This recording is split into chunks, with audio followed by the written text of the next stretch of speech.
Most of us live far from any kind of wilderness. Traffic, industry and agriculture define our environment. How much nature is left?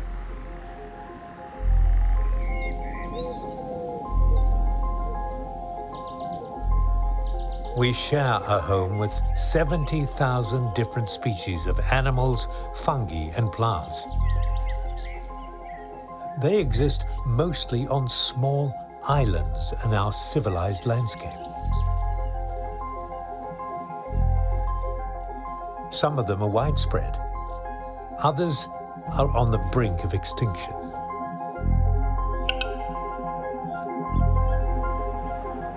Come on a journey through the true nature of Central Europe.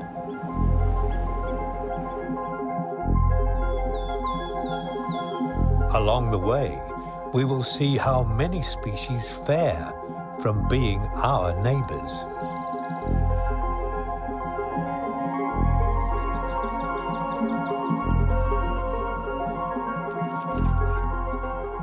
Let's celebrate the many faces of nature's magnificence.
Arable land shapes this country, a country where nature is full of wonders.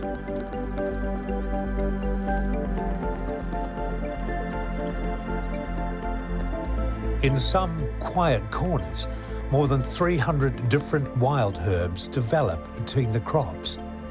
Plants that attract pollinators by producing bright colors and beguiling scent.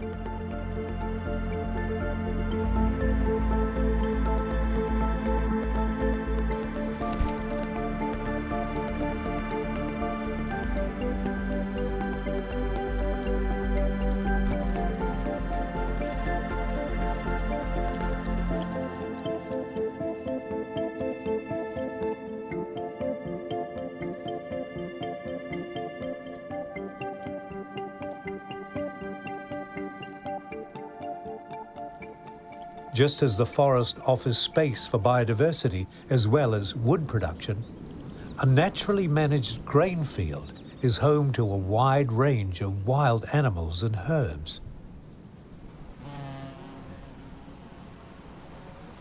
Among them can be found sensitive and rare species such as Venus looking-glass.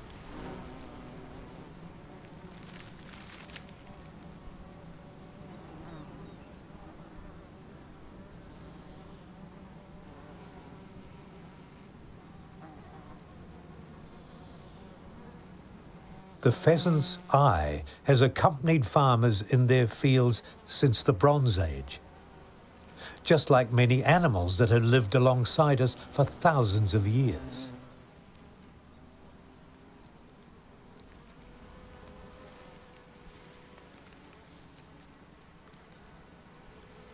Many of these wildings are allies, but some can be troublemakers out on the farm.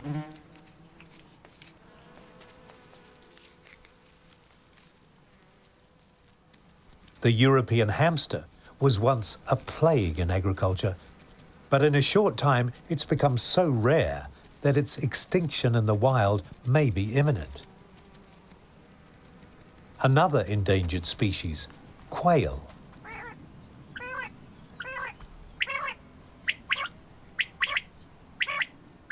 Their call has always been linked to farmland, but now it's rarely heard. Not long ago, these animals populated the fields in their millions. There were so many that hundreds of industrious trappers were unable to keep numbers down. So why are they suddenly disappearing? Hamsters and quail are by no means alone in this club of former commons. Here's another. Partridges.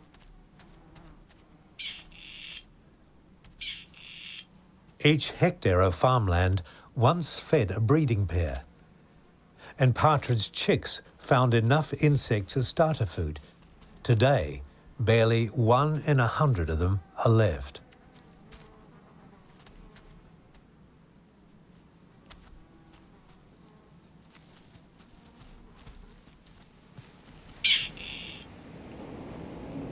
But in the gathering dark, our mood can lighten. In fields and farms where nature has endured, there is magic in the air.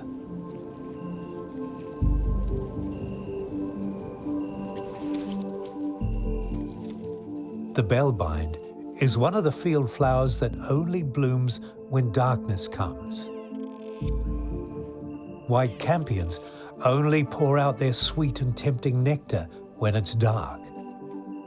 They attract their pollinators with an alluring scent and vivid colour that fluoresces in the moonlight.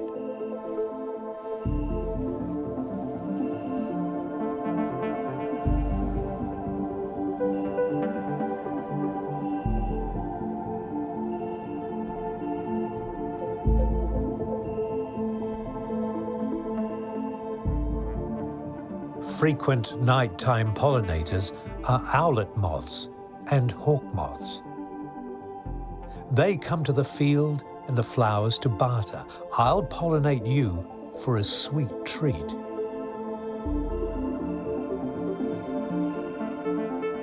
At dawn, the night flowers close up tight, their insects go to rest, and all is ready for the day shift.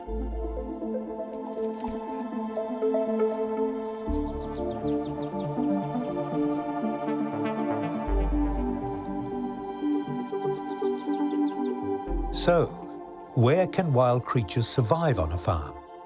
One place they can be found is unploughed field borders.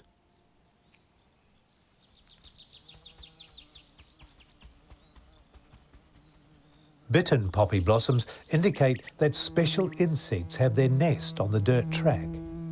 The poppy bee lines its breeding tunnel with a wallpaper of poppy and other petals. In this way, it protects its provisions and its offspring.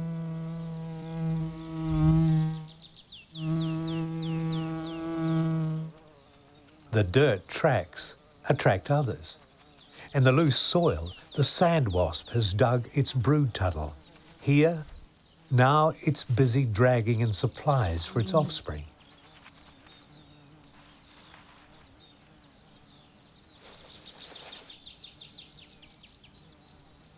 Then it moves its paralyzed quarry into the underground chamber. This one caterpillar should be enough to feed its larvae until they are ready to live above ground. A blood bee checks whether a poppy bee is at home. She is, and so it departs. The poppy bee also flies off. She's after more wallpaper.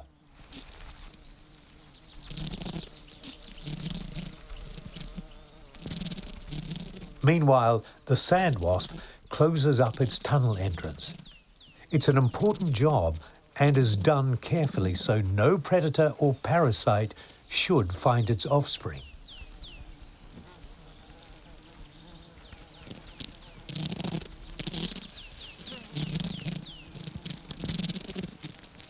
Job done? Perfect.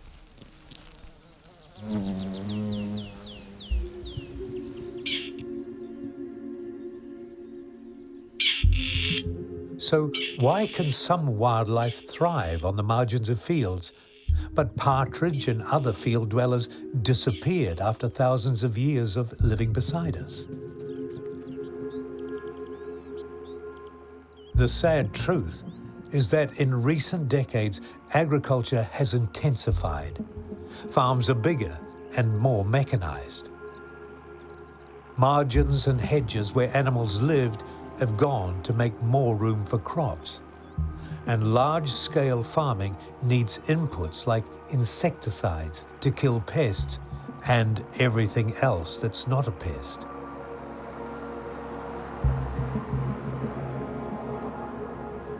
Insects can no longer live here.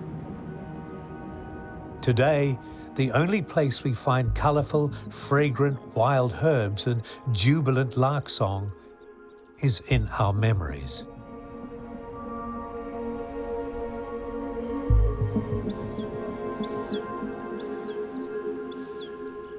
Large-scale intensive farming does not come cheap. Nothing else in Germany consumes as much tax money as subsidies for agriculture, and large intensive farms receive much more than small farmers. The European Union supports farming to the tune of 60 billion euros per year.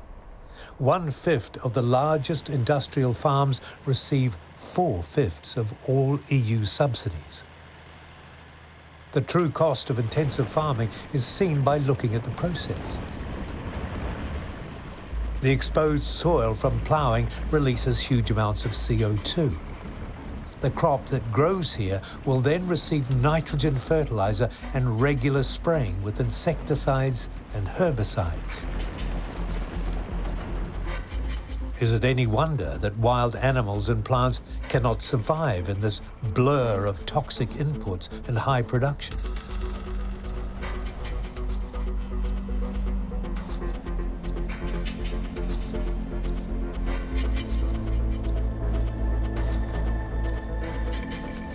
Nature-friendly farming is not rewarded, but the hostile and brutal ploughing and uprooting of entire areas of land is. The death of small farms continues, and for local nature struggling to survive, things continue to get worse.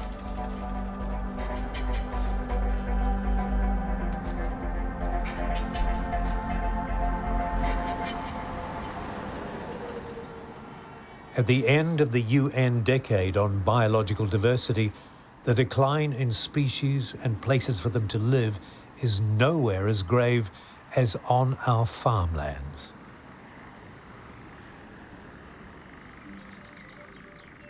This is another habitat that we have created, yet it has fared much better. It's a welcoming and rich ecosystem, home for many species. Heathland is much more than the pink blossoming plant called broomheath.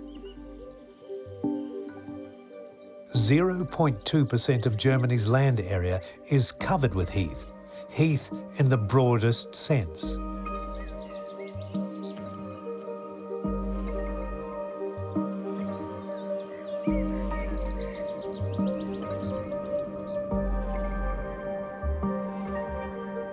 It's where birch and pine trees arise out of poor sandy soils. Dryness and sparseness are the other ingredients of a heathland.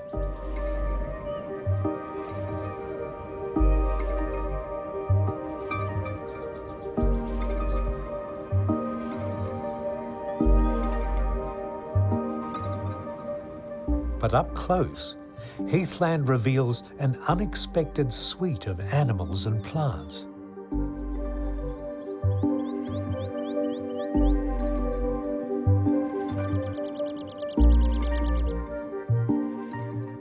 broad areas of low shrubs and sparse trees are the ancestral home for a familiar creature, red deer.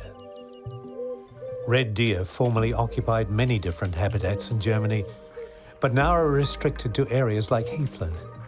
But here they're safe, and males clash for status and the right to mate with hinds.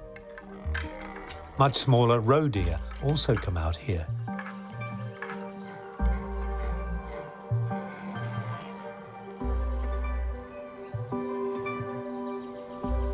When the heather is in blossom, it lures all comers with its generous offerings of nectar.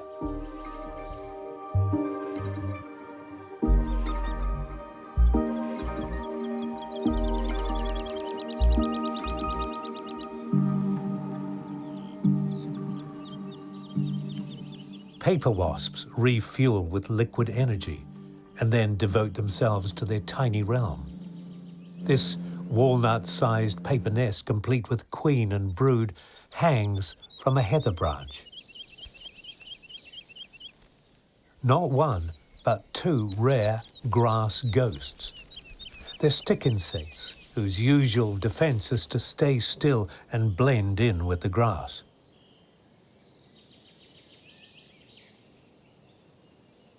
In pre-human times, many wild animals grazed across Europe. Even though we humans hunted most to extinction, some, like wild horses, survived. But European bison, or Wiesent, only just survived.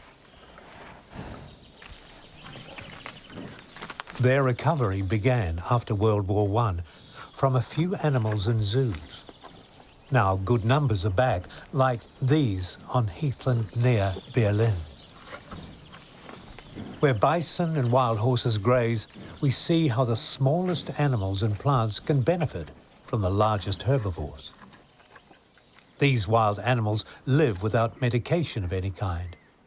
The result is that their droppings carry no worm-killing drugs, which is good news for some special insects. Perhaps the most bizarre creature is the bull-horned dung beetle.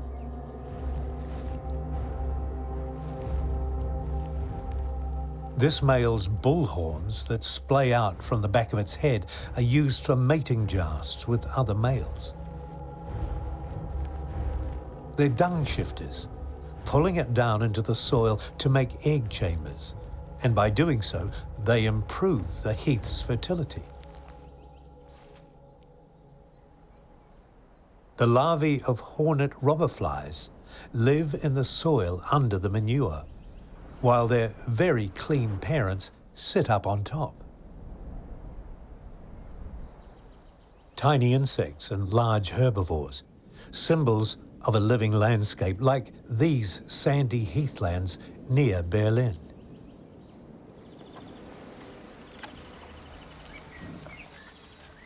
Where hooved animals are allowed to graze, insects are always common. Even on the well-trodden paths of the bison. And often right next to their dung heaps. Bare sandy soil is ideal for a predator to set its trap. Conical pit traps like this are unique in the animal kingdom, are the work of the larvae of dune antlions. With only their claws visible, they wait.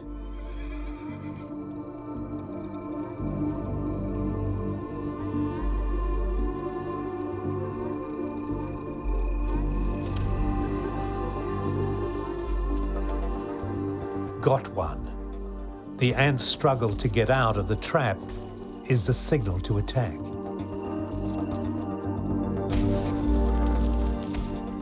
The predator flicks sand to make its struggle all but impossible.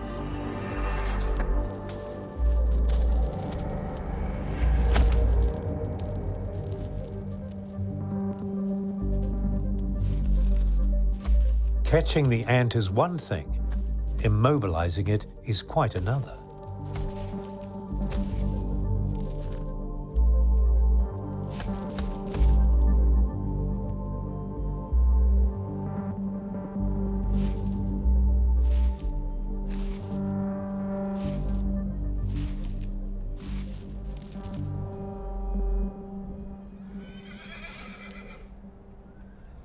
Surprisingly, the dry, sparse, blisteringly hot heath where large animals wander are very rich in species.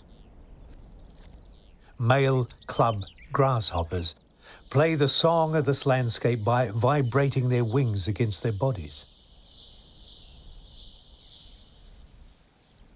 Nearby, a Bembix wasp digs its breeding tunnel into the sandy soil.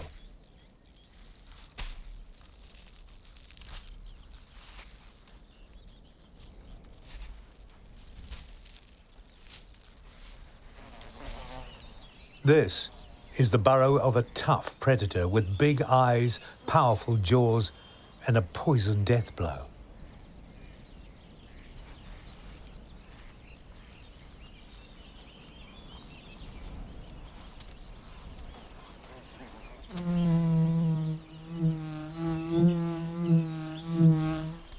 This handsome killer, the yellow-winged sphex, is a true digger wasp. Its offspring remained underground while it flies off into the heath to kill and return with prey to feed them.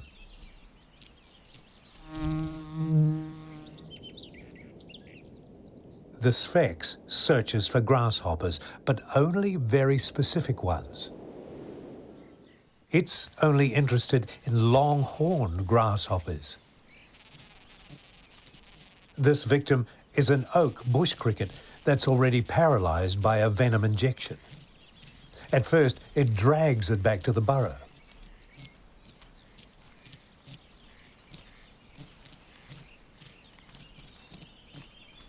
Then, when there's clear space, it becomes airborne.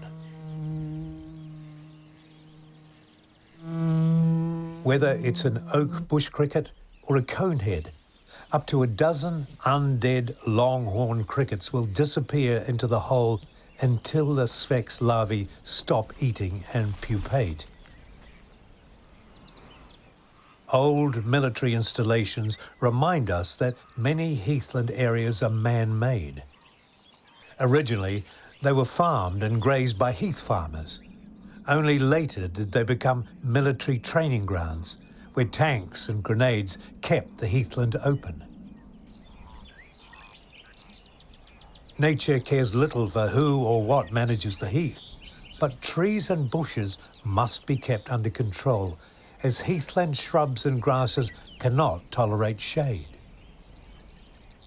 Because the ground may still contain live ammunition, former military areas are no-go zones and remain completely undisturbed. Jewels of the heathland, ladybird spiders are dryland species with an unusual lifestyle.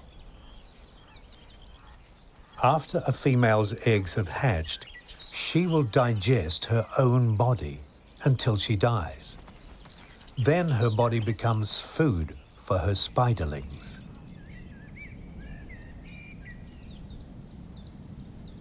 It matters little whether tree trunks were knocked over by a storm or stacked by foresters, they still make a fine habitat.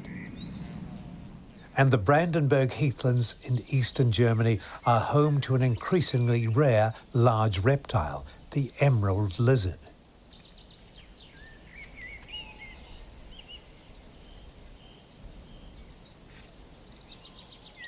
This male with a blue throat and the more slender female need open heath areas to get enough sun to warm up and become active to reproduce.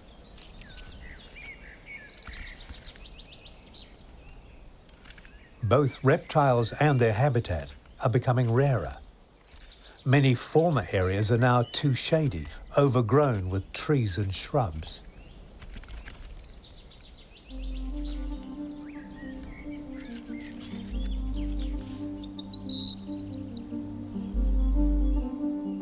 Of the few heathland areas that have survived, one of the largest and most loved is the Kiritz-Upenerheide, the former Bombodrom, a Soviet weapons testing area near Berlin. Though this wolf lives in a zone created by exercising for war, it's now a place of peace and returning to a state much like primeval nature, and is now very rare. The return of the predator is a sign that parts of our land, despite all the problems, are becoming a little wilder.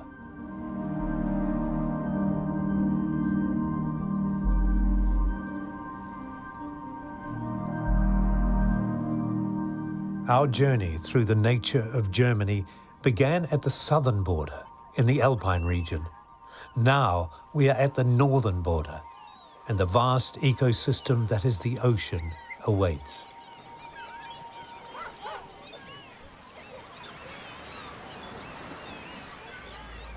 For us, the seashore is a place to relax and wind down. But the edge of the Baltic Sea is never still. The tide, pushed and pulled by moon power, is restless and marvelous.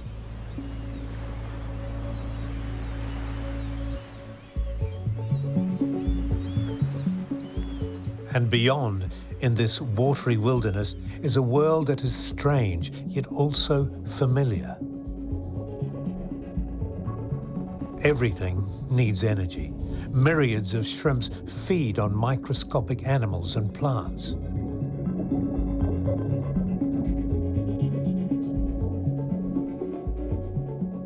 Bladderwrack and other algae, like plants on land, obtain food and energy by photosynthesis. Barnacles, small crustaceans, obtain energy by filtering microscopic plankton from the water.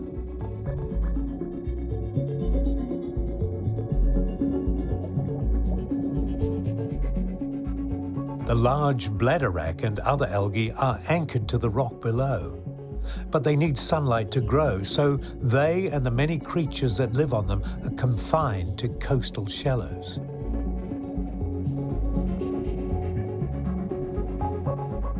Germany's Baltic coast is close to the North Sea, part of the vast Atlantic Ocean.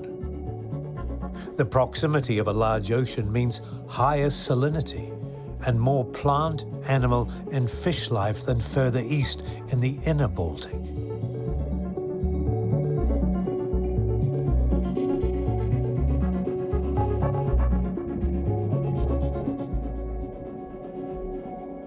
And among all those species, there are some real curiosities.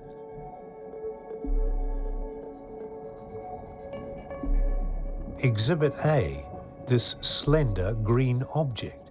Is it an animal or a plant? Definitely animal. It's a straight-nosed pipefish.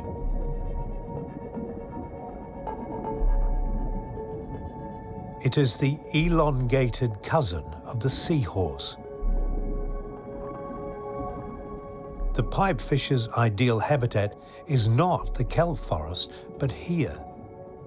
And you can see why.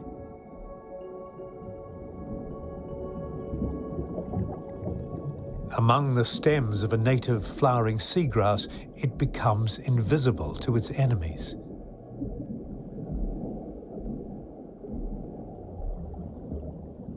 It's a safe haven for others too.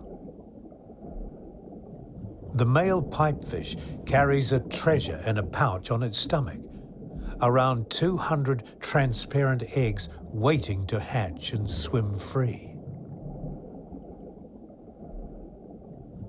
Apart from sheltering many species of fish, seagrass fields support a healthy planet. They store huge amounts of carbon, and they clean polluted water and reduce ocean acidity. But they are also under threat, so much so that many seagrass fields are now protected in safe areas. Germany's northwest is bordered by the North Sea with its famous Wadden Sea. 9,000 square kilometers of intertidal wilderness, one of the most productive habitats in the world.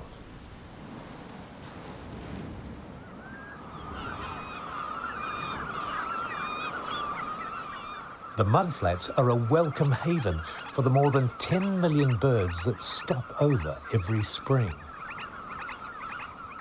They rest here on their long migration flights to breeding grounds in the Arctic. Since hunting was banned, populations of some species have recovered, but others are still declining, and researchers are unsure why.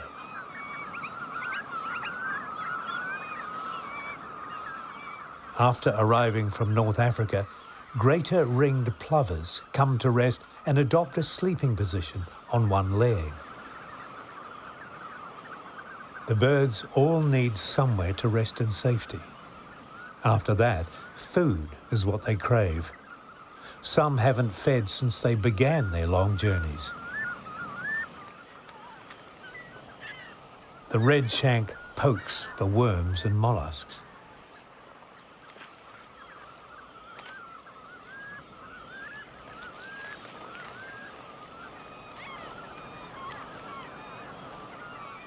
At low tide, the vast mudflats are a vast pantry open for all.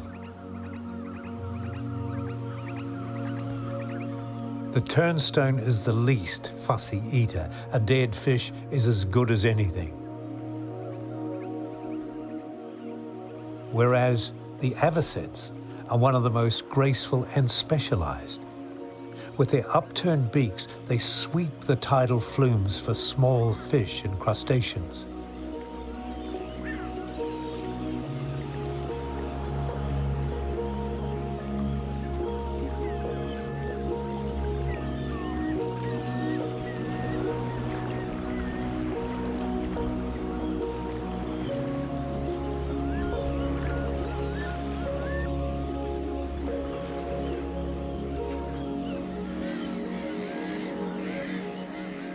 Watching flocks of bar-tailed godwits or the white-tailed eagle, we give thanks that parts of our nature at least remain intact.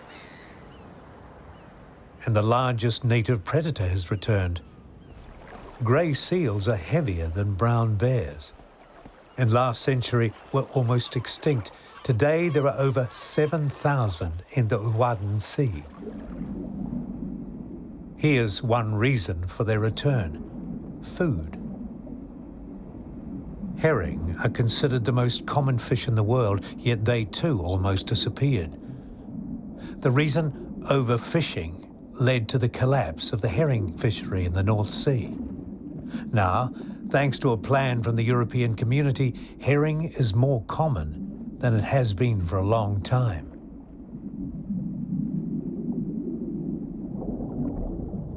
And that's much appreciated by grey seals, who consume about 10 kilograms of fish a day.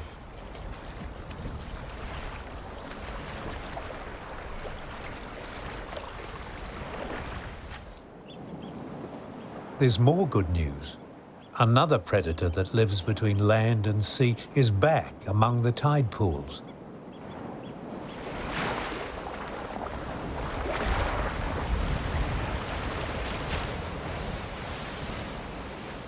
Male and female otters are solitary and defend coastal territories that may extend for several kilometres, depending on the fishing.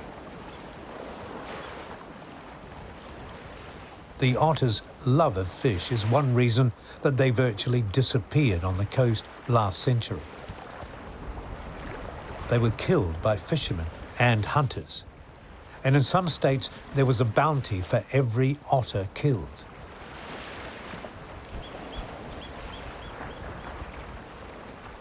Today, the otter is slowly spreading from east to west and from inland out to the coast.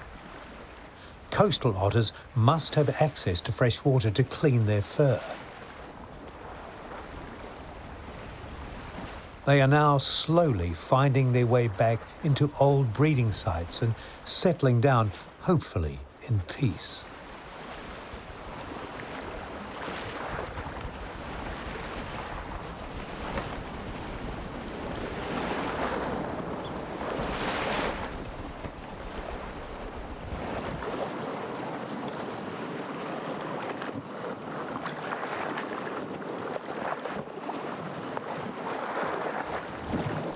Having a coastal boundary on both the North Sea and the Baltic Sea means sharing both coasts with our European neighbours and sharing the responsibility for the health of these waters.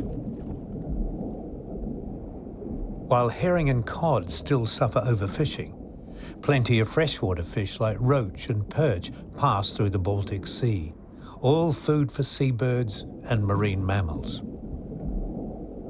However, more and more jellyfish are also appearing, and that's becoming a problem. This one is a foreigner and probably arrived in ship's ballast. It's a ctenophore. They don't sting like most jellyfish. Their tentacles are sticky, and they feed on fish eggs, larvae and plankton, and they're spreading. And the native moon jellyfish is also spreading. They're harmless to us, but if there are more and more jellyfish, they'll have a negative effect on Baltic Sea ecosystems.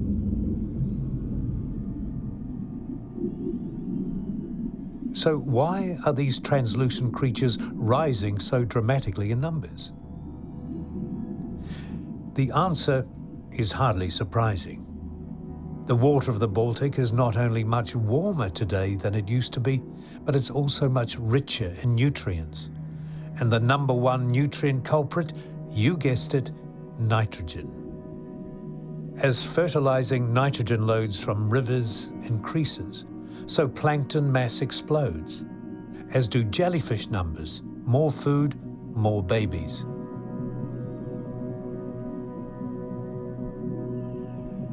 Every year, more than 200,000 tons of excess nitrogen enter the North and Baltic Seas, and that's just from Germany.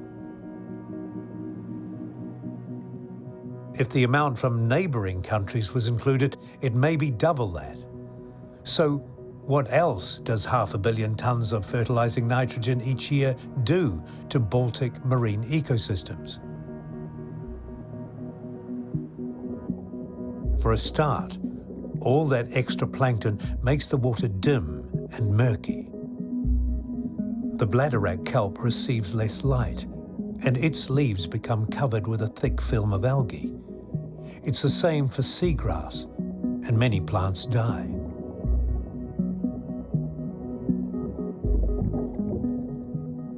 But where seaweed and seagrass die, fish and crabs lose their home.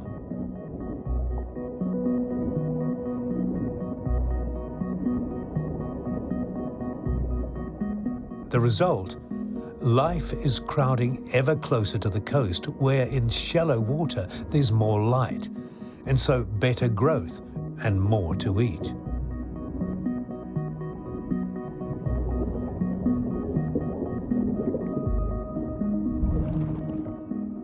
It seems that everything is on the move because of nitrogen.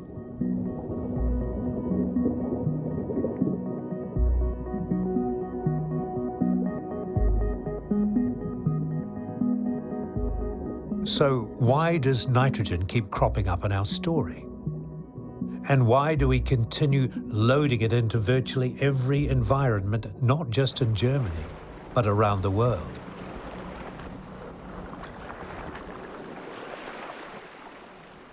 And as we end our journey, we reflect on how nitrogen has become such a devastating poison.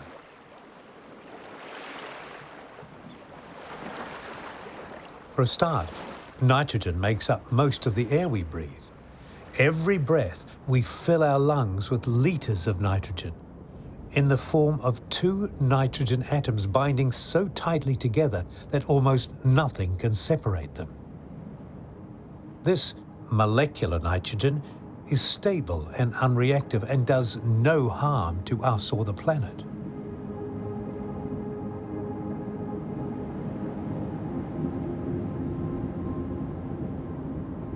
Very little of this nitrogen gas can dissolve in water.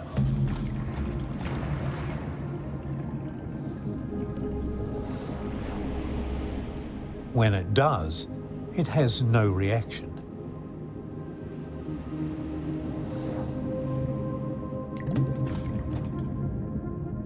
But all life needs nitrogen to make proteins essential for life. How do plants get it? When nutrients are scarce, like in bogs, sundew's cunning solution is to trap and digest insects.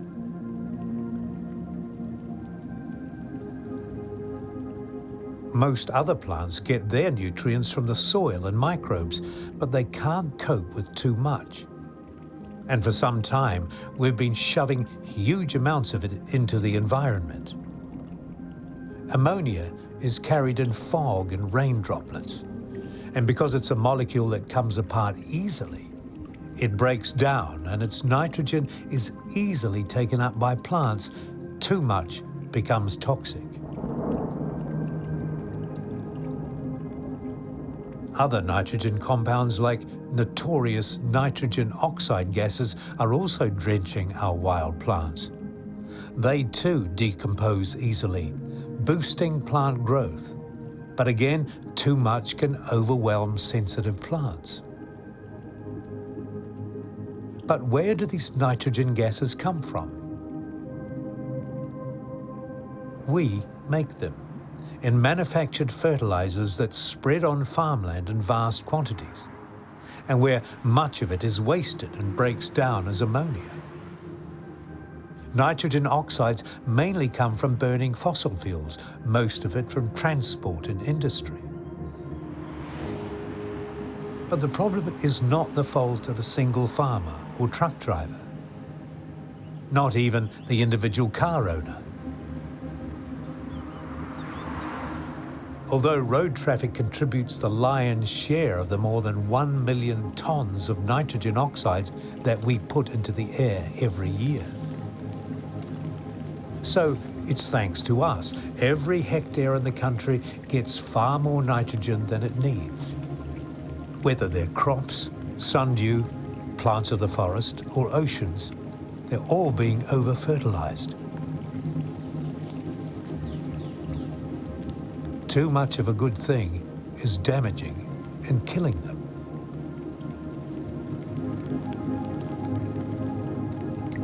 The natural world is more wonderful and more complex than we can know or understand. Many plants live in close partnership with fungi and exchange sugars for minerals. Now they're all flooded with fertilizing reactive nitrogen, even in the middle of a far-off protected area. Everything now grows a little faster, a little higher, until it can't take any more. As a result, even in strictly protected moors, orchids simply die out. And with them, also the corncrake or other sensitive species.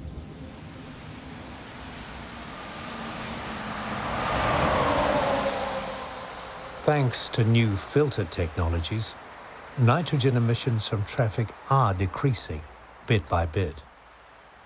But because we drive, heat, buy, live, every drop of water now carries a micro amount of pollution, a reminder of our constant drive for growth. We need to rethink our goals and question endless growth. We need a different kind of agriculture. Less food from around the world, food that's cheap because the environmental costs of the vast journey is not in the price.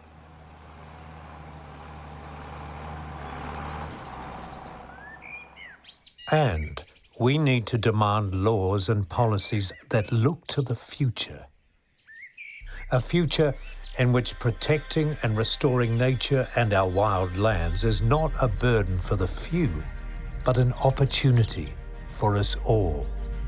After all, what we are doing is safeguarding our planet, a home to us all.